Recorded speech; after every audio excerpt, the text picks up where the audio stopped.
Welcome into Red River North. Yeah, it's always a glitch or two. Dave Myrick and Randy Heitz of 1077 The Franchise, flagship station for Oklahoma athletics, and that includes Oklahoma football. Randy, if I'd have told you preseason Oklahoma is one win away from the college football playoff, sitting at 9-2 with this schedule, what would you have said? I think we thought they had a puncher's chance, but we didn't think it was likely. I would have said everything that we thought had to happen did. Right. But Dave, I think what's most impressive is, with all that being said, that's not the case of what's happened with where they got. John Mateer didn't play out of this world. I mean, he hasn't been horrible, but he didn't play, like Heisman Trophy worthy all season long or anything like that. And those were kind of things we talked about in the preseason that would have to happen for OU to be in this position. So yeah, it's pretty amazing to think where they're at right now. No, that's a good point. I mean, we would have said like win your home games, right? Take care of Old Miss, win the winnable games, because nobody really thought going on the road to Tuscaloosa or Knoxville was going to be, an easy chore that Oklahoma could get over the hump, and they did. They kind of went about things the hard way to get where they are, but unbelievably so. This team has scratched and clawed and fought to get right here on the cusp of the college football playoff. It hasn't always been pretty, Randy, but on the franchise earlier, talking to Ramsey, I think we kind of put our finger on what this team is. Brent Venables has built the right side of the football, meaning we all remember Lincoln Riley and those explosive offenses. That didn't really matter when they got to games that mattered. You can have all that stuff going. You can have the Heisman Trophy winner. If you don't have a defense, you're not going to win at the highest level. They've got one right now, and that's why they keep winning football games. And I'm not discounting him not getting the offense going earlier in his tenure, but I think, think about it. This is the third offensive coordinator he's had right now, Yeah. and I kind of think when he got here, he knew, all right, the offense has some pieces. Jeff Levy's here. He's getting some guys in. I think Brent said, you guys handle that. This is what we need to get straight because let's be honest, that was one of the worst units in the country for years under Lincoln Riley and the last, probably even before that, under Bob Stoops, the last 5 years at Oklahoma, right? And so Brent knew he had to get that straight. And I feel like that I think some things that you and I both say about this offensive unit, I think we all need to realize maybe if Jeff Levy would have stuck out the 4 years, wouldn't have got the head coaching job 2 years in, we may not be saying this and it wouldn't be an excuse. But this offensive unit, it's still a rebuilding unit. I mean, Jeff Levy left, some guys left with him. They didn't get some of the guys they thought.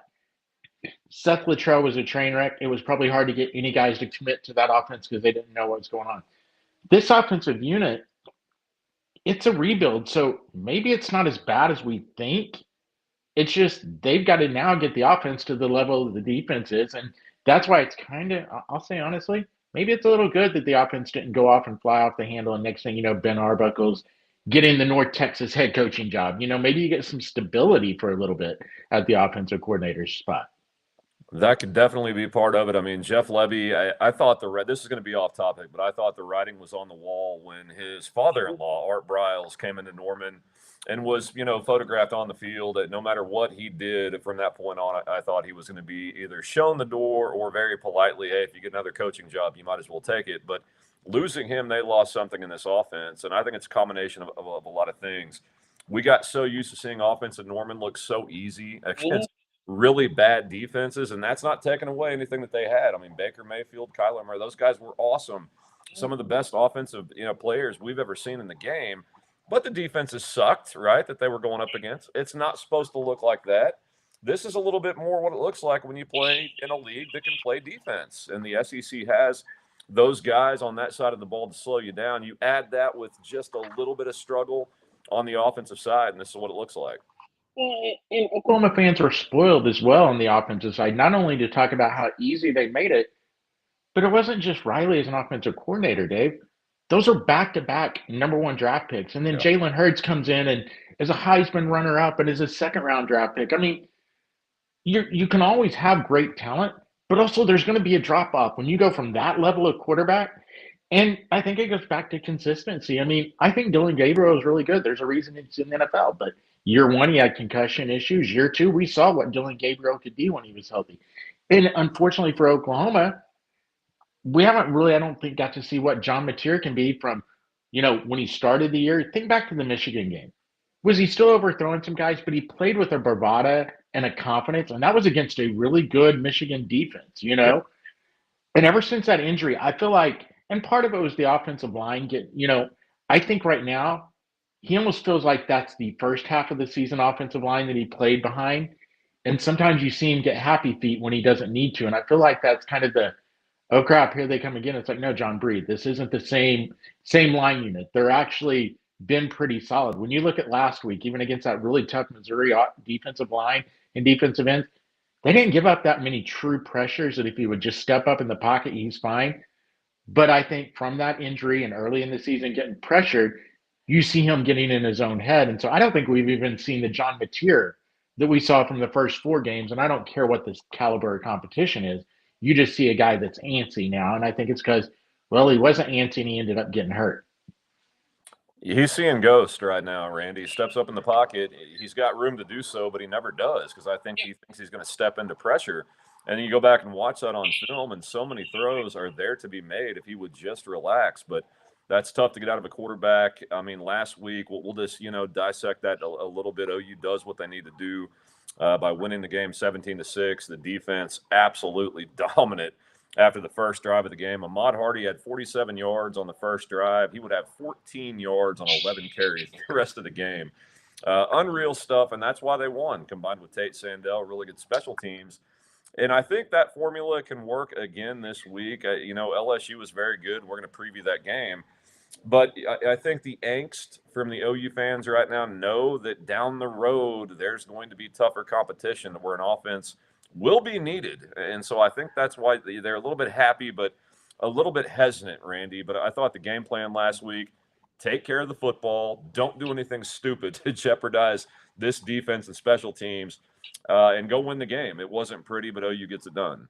I agree. And I'll agree with you. I think eventually they might need more offense here and there in a game. But at the same time, I don't know how many better defenses are going to play in a playoff run than what they've played in this 3-game stretch when the offense has maybe been the worst it's been all year long.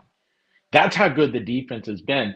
And I found it interesting. I don't know if you paid attention to it in the press conference because it just kind of, every week there's something that the coaches say that catches my ear that we bring up here on the podcast. And I thought it was interesting. They asked Brent, and I can't remember who asked the question. It may have been George Stoya. Hey, how often do you talk to like Arbuckle? Or are you pretty much, since you're defensive coordinator but head coach, you let him do his thing?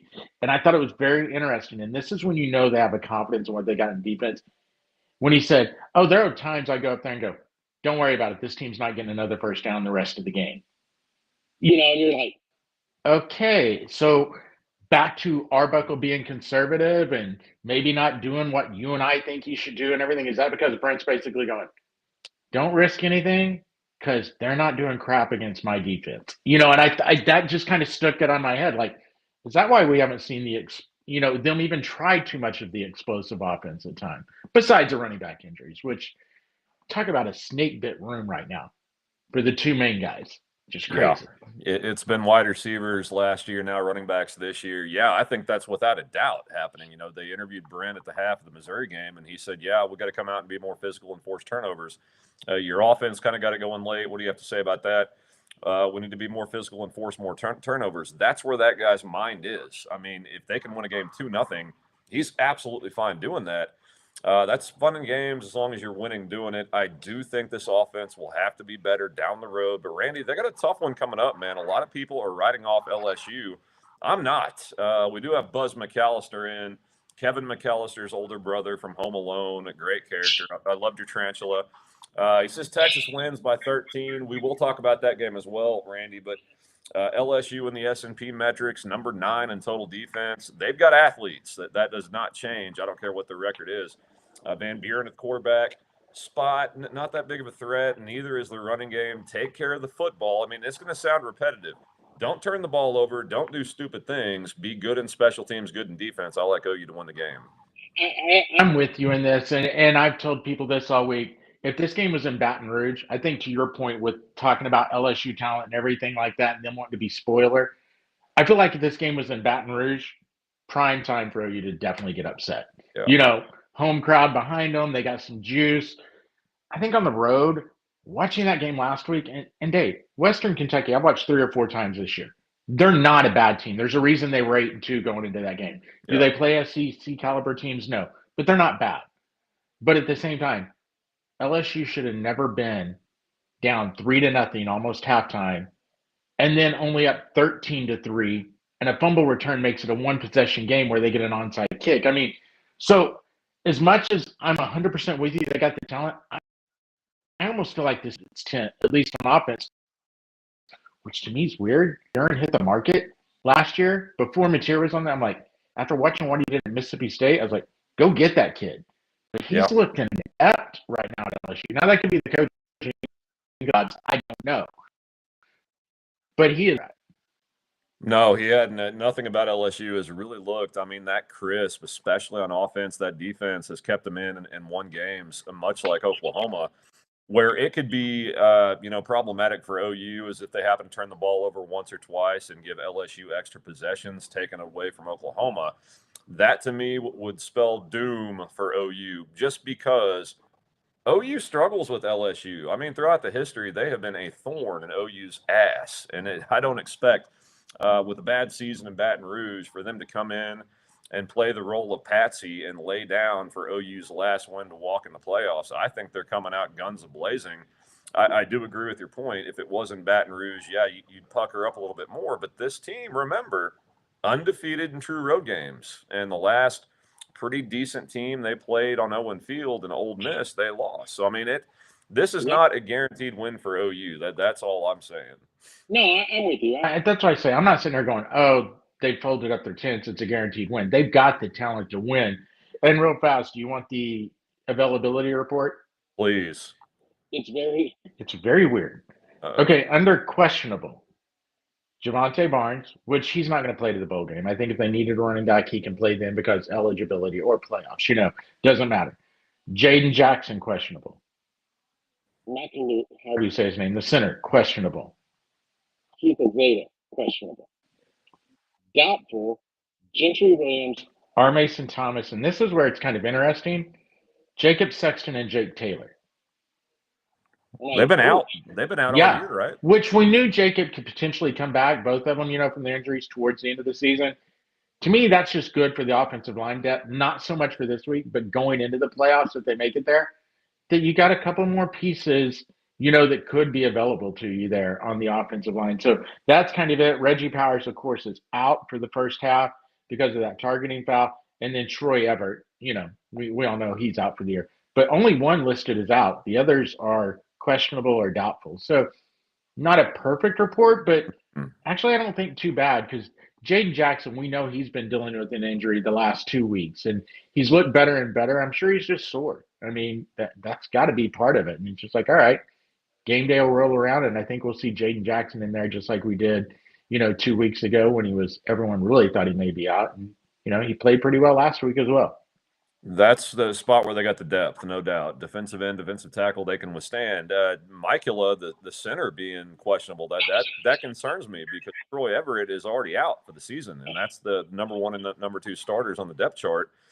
So if he can't go, I mean, you might want to hope Jacob Sexton or Jake Taylor can maybe take snaps at center this week in practice. That's going to be way down on the depth chart, Randy, against a really good defensive front. I know early in the year, I think there was talk of Foge, maybe moving over and getting some work. And I know maybe they probably did working, but after, they didn't have to put him there. I wonder how much work he did still get there.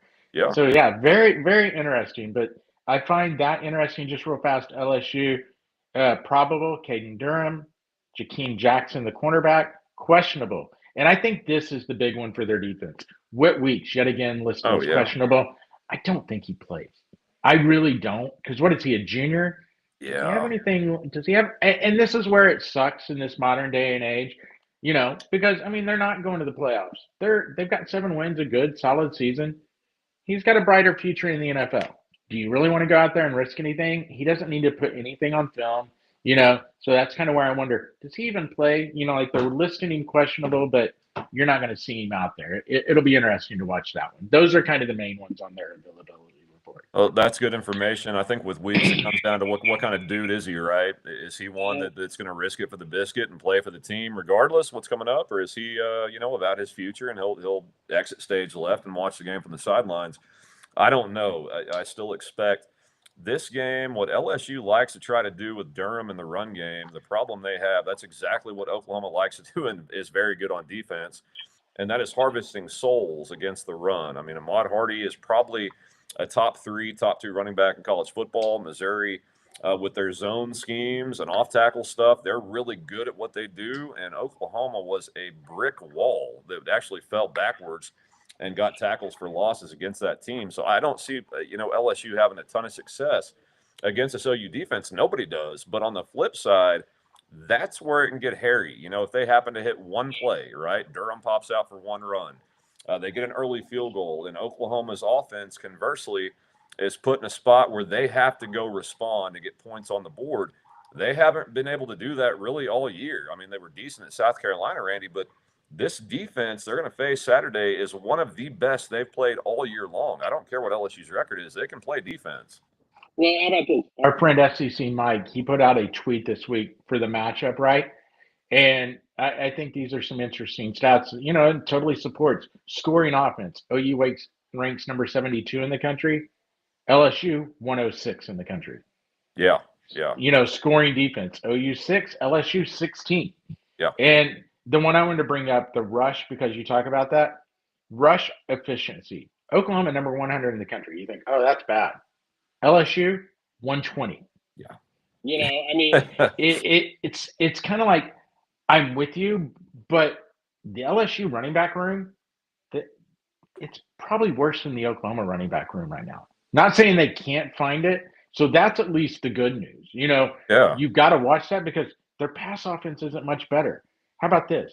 Their pass efficiency, Oklahoma 99, they're a little better, but Garrett Nussmeier's not playing, which is when most of these numbers are racked. They're 87. It's kind of like, okay. LSU's defense is number 5 in efficiency. Oklahoma number 13. So those are just some interesting numbers that I found and looked at it. Explosive plays. You think we gripe in Oklahoma about explosive offense? OU's number 76 in the country. Just guess what LSU is in the country. 130th. Not that bad. But 107. Okay, 107. That's not good. I don't think they're going to move the ball against this defense, Randy. Nobody does, and they're bad offensively. But yeah, and I guess that's the only reason I'm not overconfident, but I really feel like for Oklahoma to lose this game, everything they've done right the last 3 weeks, they can turn the ball over once, maybe twice, but they can't go over there and have that 3-4 turnover game and not get any turnovers in return. I think that's the only hope LSU has to win this game. Yeah, I mean, I don't think LSU moves the ball against OU, but conversely, I was going to say I can't really see OU lining up and moving the ball at will against LSU either, and that is where that will come into play. Can Oklahoma play clean football? Can they negate well, I can't even call it dumb penalties because that one was such BS on the sideline with PJ Adibeore leaning over the guy and gave him an automatic first down for unsportsmanlike. But you got to play smarter than that, obviously, in this league because they're going to flag OU for it. Yeah, they can't afford to do that with an offense struggling going up against a really good defense. The pass interference calls I can live with because those two I thought were kind of bogus and really good coverage. But you cannot turn the football over. That spells death for this football team. That's what's gotten them beat this year. No doubt about it. That's why I'm like, hey, you got to limit it. If you get 2 turnovers, give it up 2 times, your defense better go get 3 from LSU. Right. It's just win the battle. It's not that you can't turn it over, but your defense has to make up for it. And I'll say this about the offense. We say that they don't score. I feel like when they've needed to get a score, like Saturday, the big play to Satania, even though it was a short drive because of bad punt, that next drive, Oklahoma went right down the field for the 40 yards and goes, punch it in, touchdown. Here you go. That's 14 straight points. And so I feel like they do some things right offensively. And back to almost, that's why I look at Brent's comment about I let them know when they can't do anything else. I'm wondering how much they're reining in the offense going, okay, guys, we don't need to risk anything else. We just got 14. Let's just go play our game. And that's not an excuse, but I'm just kind of wondering how much of that's what's happening too with this offense. Because it felt like at that point in the second quarter, it was starting to roll, and then all of a sudden, we're going to go away from everything we did. It's like up 14-3. Didn't he kind of contradict himself, though? Didn't he say a few weeks ago, was somebody asked him about being conservative, and he said, no, we want to put the hammer down and score more points. Now, you think that was just saving face for the media, and then what he said today was more reality? Well, I think it's a little of both. I think he wants to put the hammer down, but I wonder if over the last 2 weeks they realized even if we put the hammer down, like say last Saturday, we're only going to get to 21, 28 points maybe. Like the offense is still not there. So he's like, you know what? I don't know if it's worth risking it if we're up like in a game 14-3 to put the hammer down. It's like, let's just move on through this game. My defense isn't giving up a damn thing, and we'll see you next Saturday. That's almost where I kind of wonder if it's like after, I think 2 weeks ago, that was his philosophy. And I think after watching this offense a couple of weeks, realizing, man, we'll be lucky to get to 30 every game. If we get a big enough lead, double-digit lead especially, I'm not saying they're going to set on it, but I'm not going to try a whole lot. Yeah, and I'm thinking back. I mean, Missouri did have a scoring threat at the end. Prabula, the pass just a little bit off the mark. You could call it a drop, but if they make that and that 17-13 with an onside kick coming, I mean, that stuff, if that's what's happening, we don't know. We're just kind of spitballing here. That can come back to bite you in the ass. Now, I think they're good enough, Randy, if they don't turn the football over to win this way, and obviously they are because they're doing so, but it can come back to bite you. And I keep looking at this offense, and I think the irritating part to me is going back watching these games. There are plays to be made. I mean, even on aggressive play calls where they are trying to be, and they're not trying to take their foot off the gas. You look at it, you see guys open, you see routes, you see the reads that for whatever reason Jean Mateer is not seeing. Then conversely, there'll be some calls later in the game that in the flow of the game, like, you having a lead late in the fourth, they come out and throw the ball 3 times and punt, that make you scratch your head and say, what the hell are they doing? These are the things kind of mounting, frustration-wise for OU. It's in-game flow and when these calls are happening as well. The only thing I will say about the throwing the ball 3 times in a row, I think when you look at Robinson, I didn't think he was going to play the fourth quarter. I think it was midway through the third quarter he got tackled and he laid on the ground for a while. I think that took away some of the running game on Saturday when maybe they would have wanted to do kind of what they did against Michigan on that game-winning drive where they just took 8 minutes off the clock and everything. I think the fact the running backs are just beat up, that takes some of that away. And that's why I think this week it's going to be interesting because that's another thing Brent said, and I thought it was interesting. They brought up Tatum, and he goes, oh, he's good to go. And I'm like, that's the first time he's kind of went, he's good to go. I'm like, all right, are we going to actually see Taylor? And even if they didn't want to use him, Dave, I think they're in a spot now. You got to use Tatum. And I know people are worried about his fumble. I know Ryan Chaplin was talking about that today, saying he doesn't think you'll see him. But I think offensively, they're in a spot. I mean, if Blaylock can't go because of the shoulder, you got to have a backup for Robinson because the way his knees are, I mean, both knees now a little banged up after the last 2 weeks. He can't go out there and carry the ball 18 times. No. So that's where it's like, do we see a little bit of Taylor Tatum actually this weekend? And well, if they have to, I think you might. Right? Yeah. Yeah, I mean, if they don't have a backup, you got to get the guy reps. I mean, Xavier Robinson can't carry. You can't carry John Mateer. You can't ask him to carry the ball 30 times and be a backup running back. Well, you can, but then you're risking injury there, and it's nothing against Michael Hawkins, but you're now in playoff run. Do you really want to do that? So, I mean, it's just weird, and that's where it's like that room. I really feel like the room has progressed really good this year. Like looking what Torrey Blaylock's done, looking what Robinson has done, until he got banged up. You kind of felt like the running game was starting to come along after Tennessee, and then next thing you know, like, well, crap. In Alabama, it was even starting to develop a little with Robinson, and he gets hurt and banged up, and the run has been abandoned, and I think there's reasons behind that. They don't have anyone. So you kind of hope Tatum can kind of be that stopgap till the playoffs on December 19th when hopefully X can get healthy in time.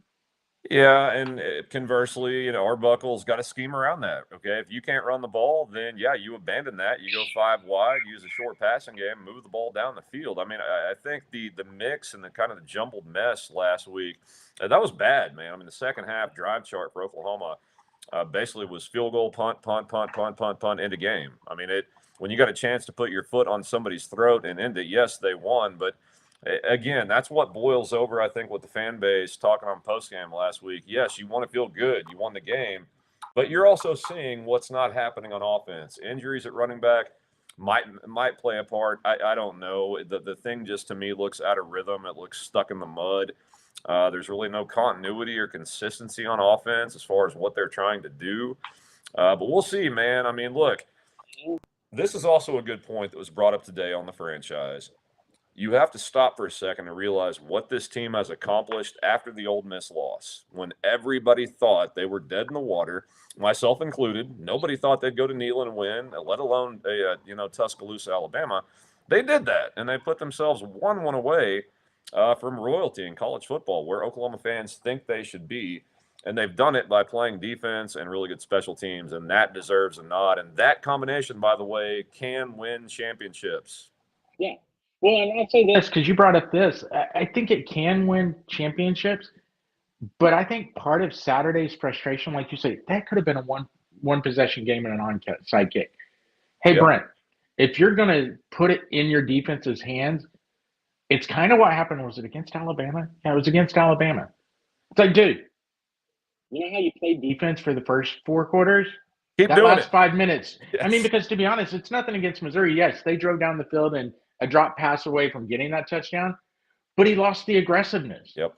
It's like, dude, just do that for 3 more plays. Missouri A is not driving down the field. You get the ball back and you finish the game. Yep.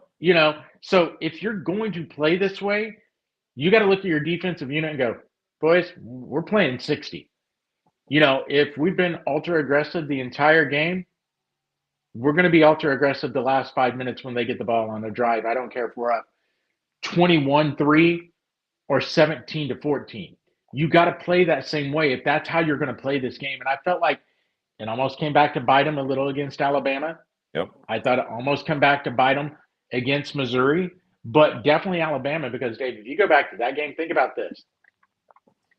Alabama, I think, got close to the 50 and they weren't playing ultra aggressive. And then all of a sudden, OU basically, I think, realized, hey, they could get in scoring range and win this game. All of a sudden, Brent went back to doing what had shut down Ty Simpson for 3 quarters. So it's like, I don't know why, if that's what he wants to play, he goes away from that style of defense, I guess is what I'm saying. Well, I agree. Look, and especially coming off Tennessee, where the exact same thing happened. You let off Joey Aguilar, they go down the field and score. All of a sudden, you have to recover a second onside kick, or they've got the ball at midfield with a minute to go and a timeout and a chance to win. It never should have been that close. So you have to wonder, what are you looking at here to keep doing that? We do have some comments going on. 82 Boomers Sooner. Oklahoma defense is top 5. I think they're the best in the country. So, yeah, I agree. Elijah Thomas pick was jaw-dropping. Elijah Thomas pick. The OU wide receiver that has not played all season except special teams. Have to clarify that one for me. Johnson, I think is it Jacoby Johnson's pick maybe? But that wasn't really jaw-dropping.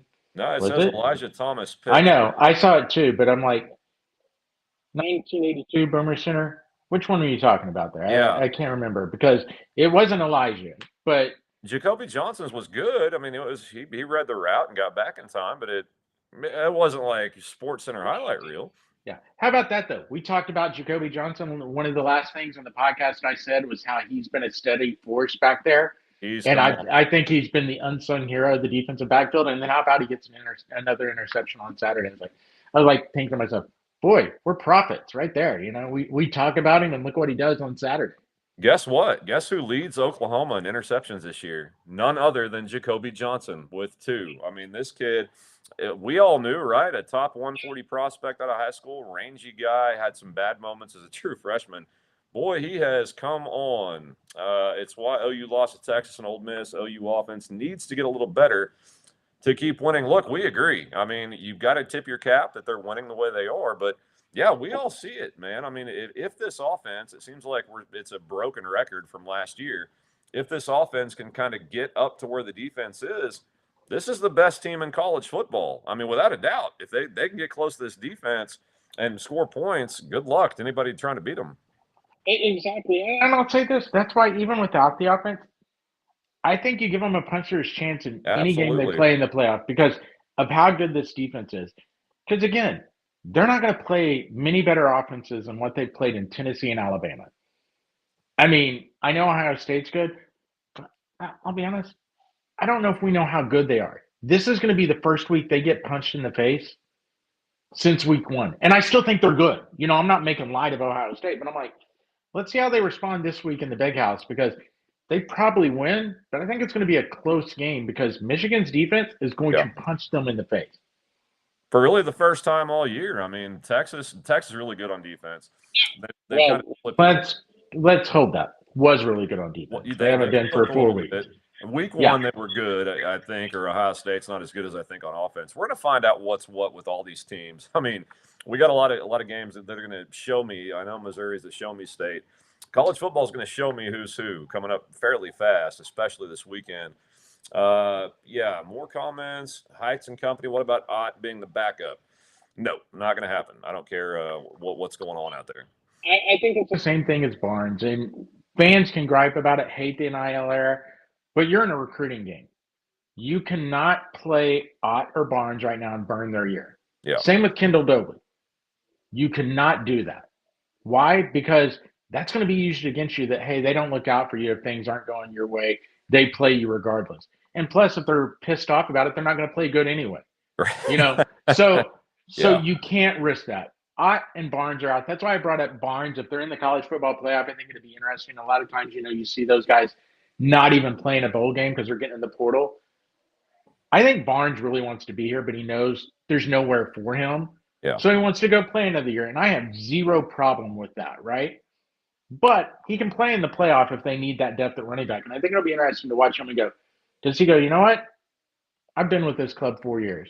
We're finally where I came here to be. I'm going to participate and help out wherever I can. I think that's going to be interesting.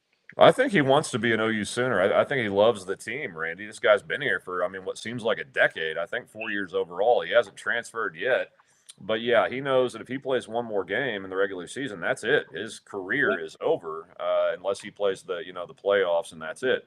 That'll be fun to watch. But this weekend, we do have to dance around other games. It's going to be an abbreviated show because we got to be off by like 8:05-ish. We got a show right on our heels after this. whatever. I know, because the girl in front of us ran long. They ran late. Just run long?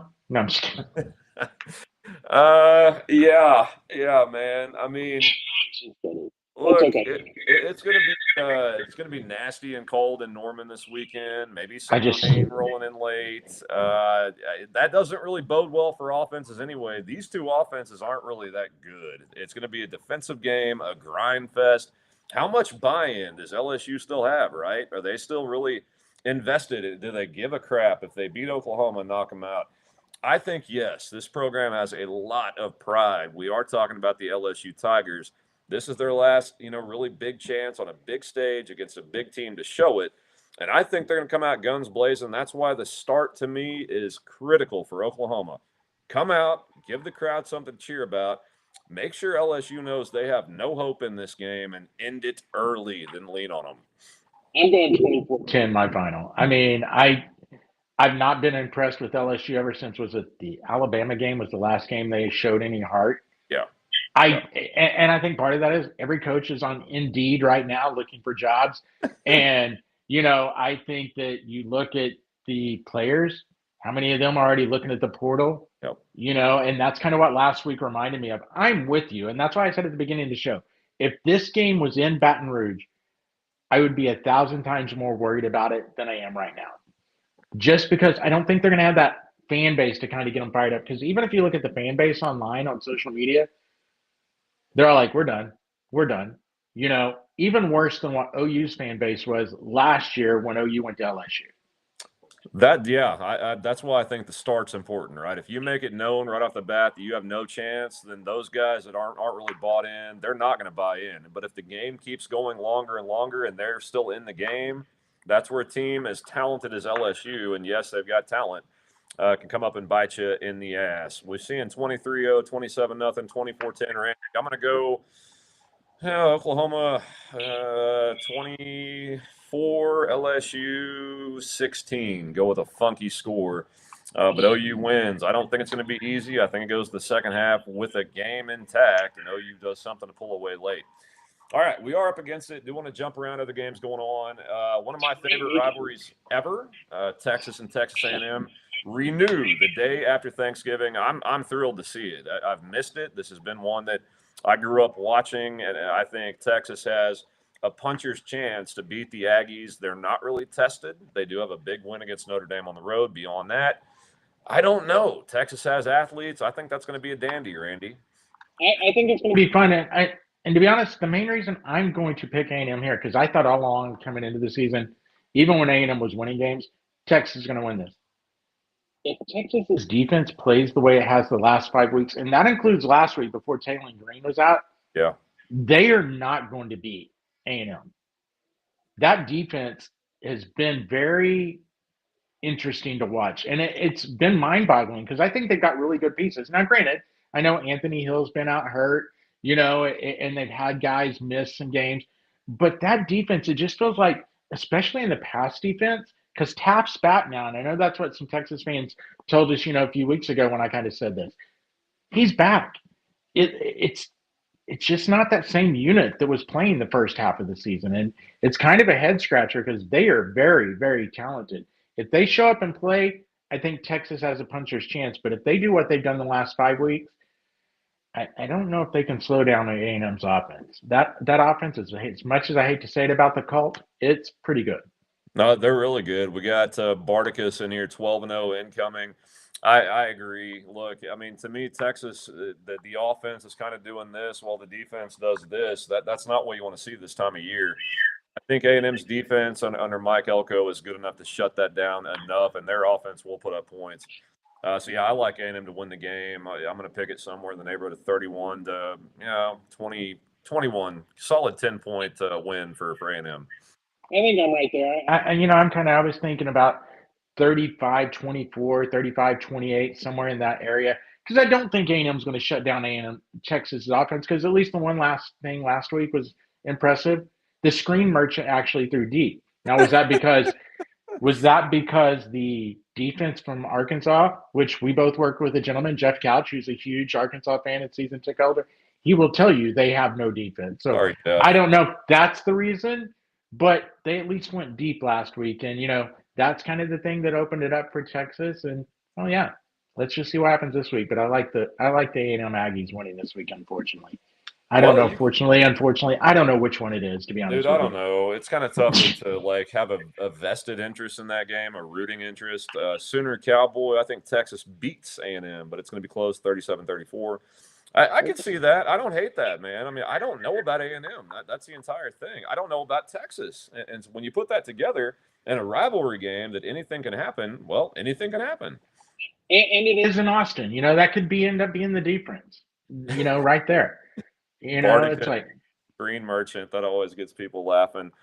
I mean, you can't. You got to call it like it is. You throw so many passes behind the line that your dudes run with. Yeah, you're kind of a screen merchant. Yeah, that's where you're getting it. Yeah. Other games going on. You kind of touched on this one a second ago with the Big House, Ohio State, Michigan Wolverines. We've seen Michigan up close and personal. They're really good defensively. They're really good, but Justice Haynes, the running back being out, is huge. Bryce Underwood, I think, is going to be really good. He's not there yet. Ohio State, a machine. I think they roll Michigan, Randy. I really do. I've got it like 38 to 14ish. Yeah, I don't think I want to see more. I can't buy into Ohio State yet being that good, and I don't think Michigan's that good either. I think we've had this discussion around the country. I don't think anyone's great, spectacular this year. I'm going to go ahead and go 31-24 for Ohio State. Okay. I don't hate that. South Carolina game got me thinking Texas going to beat A&M and they will miss the SEC title game. Yeah, that can happen, man. I mean, A&M, it would just, sorry, Bardicus, but this would be just so Aggie to lose right now when they're right here on the cusp of going to play for this thing. But if you're A&M, would that be the worst-case scenario to miss the SEC title game but still make the playoffs? Hey, I've said for a month now, like when people tried to map once they started beating Tennessee and Alabama and people were trying, can Oklahoma make it? I'm like, no. You don't want to fucking go to the title game. That's just another spot for you to lose a game and maybe lose your seeding. Maybe for A&M right now, they are locked into a top 4 seed. Now, I guess if they lose Texas, they would lose that spot, but maybe they don't fall that far and they could jump back up in there after the championship week. You go to the SEC title game and lose, you might be going on the road now. Yeah. I mean, so yeah, no, if you're A&M, you're like, fine, let me go sit at home. All right. Well, and does that play into this game at all? How motivated is A&M really going to be? Yeah, they're playing Texas. They're going to want to win. But in the back of their mind, they're like, even if we lose, we're still in, and we can dodge a bullet going to SEC. I mean, Yeah, I think they'll be fired up. If it was like Florida or something in a top 10 matchup or something like that, maybe I think what you're saying, but I think, yeah, because like you said, they're playing Texas, and especially since Texas beat them on their home field last year, yeah, I'm pretty sure A&M just wants to go ahead and win this game. Yeah. It'll be interesting to follow along, but yeah, it's going to be a fun game, I think, Saturday. And Sooner Cowboys said, brought up the South Carolina game, Dave. I think that's probably actually bad news for Texas. Yeah, I agree. Because that was a perfect sleepwalk game for A&M, right? Playing a bad South Carolina game, you'd had some big games, you're at home, an 11 o'clock kick, and then next thing you know, oh God, we're down 31 points or whatever it was, and they are 28, whatever it was, and they rally off to win. Yeah, and they rally off, enough points in the second half. It got their attention. That's why that may have been the worst thing in the world for Texas is, they got scared. Yeah, it woke them up. Yeah, Bardicus, except for bragging rights. Yeah, I get. Yeah, I think A&M will be fully fired up, and we have no rooting interest here. We're just dissecting the game. It's going to be a fun one to watch. Richard Chambers, Texas ain't beating A&M. Yeah, we both picked A&M, so we agree with you. Other games going on. We got Georgia Tech, Auburn, Alabama. All of a sudden, a very important Iron Bowl for the Crimson Tide after Oklahoma thumped them in Tuscaloosa. I think Auburn's going to be fired up out of the gate. I think they're going to be really excited, and it's not going to matter because they're not very good. I think Alabama rolls. I kind of agree, but Saturday night in Auburn, Alabama, I think that's going to be a closer game because Oklahoma's defense did a really good job against Alabama.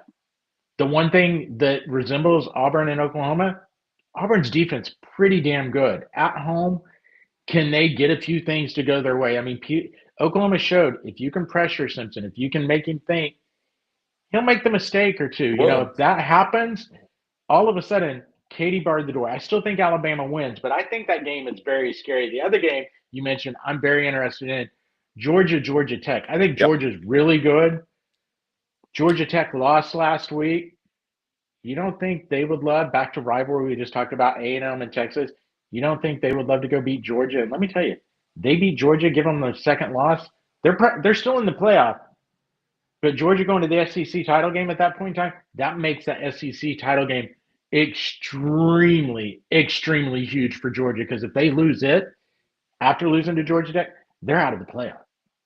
Yeah, Georgia Tech. I mean, look, they don't beat Georgia, right? Ever. You think they'd not like to knock them off and bolster their own resume at the same time? Yeah, Buster Faulkner, Haynes King over at Georgia Tech. I mean, he's a baller, and the fact they just lost, I kind of view in the same lens as A&M falling down to South Carolina. That might have woken them up. And they look the classic look ahead game, right? Last week they're not ready because they're focused on Georgia. All right, well, you got your ass kicked. Now they're going to be mad taking on Georgia. I love Haynes King. I love Faulkner. I kind of thought Oklahoma maybe should look his direction if he wanted to come. All that being said, this is Kirby Smart. It's Georgia. They do Kirby Smart Georgia things in the fourth quarter to win football games. You can't really put your finger on it. He just outcoaches people. They got the talent to do it. So I'm going to take the Georgia Bulldogs, 38 to, I think it's going to be a good game, 38-27-ish.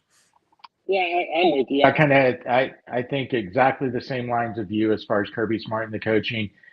I'm going to go 31-17 for Georgia here. I think they end up getting it. But it wouldn't shock me if that 31 comes on a late touchdown where it's 24-17 with 7 minutes to go in the game and they get an interception or Stockton breaks off a big pass or a long run from somebody. But I think it's going to be very interesting in that game Saturday.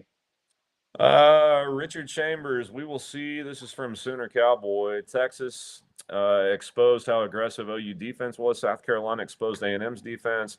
I hate Texas, but I think they're going to give A&M. I think they're going to beat A&M. Just the opinion. I've seen this from OU fans this week. A lot of it's just because they hate Texas, you're right, and they want A&M to win. But I think that is a pretty grounded statement to make. I think that because we've not really seen A&M tested outside Notre Dame, And the fact this team they're going to play against Texas has the best athletes they've seen all season long across the board. Texas can win this game. I just don't think they're going to. I'm right there with you. Yeah, and real fast, Richard Chambers. Oklahoma needs to get a quarterback out of the portal next season. No. 0% chance. Ain't happening. Yeah, they got their guy. You just have to hope he and Arbuckle keep improving. So And go along with what Not Bo Bentley, Cowboys. He's not going to push John Mateer next year. No. No. Oklahoma will pay John Mateer to come back, and he'll be their starting quarterback next season, and that's a good thing if you're an OU fan, because we've seen what can happen there. But Texas scored 1 touchdown on offense. How is that exposed? Okay, this is the comment section going after each other. I love it. I love You guys it. Yeah, keep it going, keep fighting. Yeah, it's how it is, man. I know we're up against it, but any other games this weekend that we wanted to talk about? I think one game that's very interesting, and I know we got to go. No, you're It's good. the Egg Bowl. It's the Egg Bowl. Oh, yeah. I mean, we're just giving it a given that Ole Miss is going to win. Everything that's going on around Lane Kiffin, because I am one that went from, hey, I think he's going to Gainesville or Baton Rouge, right? To, I think he's staying at Ole Miss, to the athletic director's statement last week where he's going to make a decision after the Egg Bowl going, oh, he gone. Because why are you fucking waiting? Announce it then. Save everyone the stress and heartache. Do it for the big pub, So I think he's gone. So what's that team like? Mississippi State's going to throw everything and their dog at Ole Miss because they win this game, they're going bowling. Yeah, and this is a team in Mississippi State that had Texas beat at one point, and that got away. Jeff Lebby can score points, and I think that's going to be a good game. Even if Lane Kiffin, I agree with you. I think he's gone. He's such a joke. I'm going to save that for next week. But even if he is leaving, how much buy-in is that team after all they're going through and all the outside noise right now? That's got to be distracting. And you're going up against a team that doesn't beat you very often. This would make their season in Starkville. I'm with you. I think it's going to be a good game, but I think Ole Miss wins because I love Trinidad Chambliss at quarterback. 100% on the same page here. I think they win, but it would not shock me if Ole Miss fans are wetting themselves as they start the fourth quarter going, why are we tied with this team? Or even worse, why are we down 3 points? Right. Something like that. Because I think, you're going to see everything because Mississippi State's offense can be pretty solid. And I kind of wonder if they've saved some things going, hey, look, we're not going to win a lot of games, but the one game we want to win, this one. It's the Egg Bowl. You see coaches do that all the time when they're trying to recruit. We need that big feather in our cap victory for recruiting. This would be that big feather in the cap for recruiting. Oh, this would make their season and really put a bow on Jeff Lebby turning that program around. Yeah, I think it's going to be a hell of a game. Well, as mentioned, it had to be an abbreviated show because we had a stacking up of the schedule tonight. We got another one coming up, so everybody in the comment section, stay here. I think it's a Texas-centric show, but I think they go around the SEC and talk about stuff not as good as us, but they try. We've got good comments. I promise if Oklahoma was to play Texas again, Sooner would beat them down with the way LSU treat. Yeah, comments, keep this going for the next show. Keep fighting. Just real fast on the Brian Kelly. Did you see that report? I did. How about that? Finally resolved. Yeah, they decided they didn't fire him with cause. And so he's going to get his full $54 million buyout. So anyway, just thought I'd bring that up. One more nugget for the LSU game coming in this weekend. Guys, in the comments, thank you for being here. And I promise next week we'll get back to some semblance of a normal schedule. Everybody have a happy Thanksgiving, which is tomorrow. Have a lot of turkey, watch a lot of football, and get ready for the big ones coming up this weekend. And we'll be back next week to recap all of it. This has been Red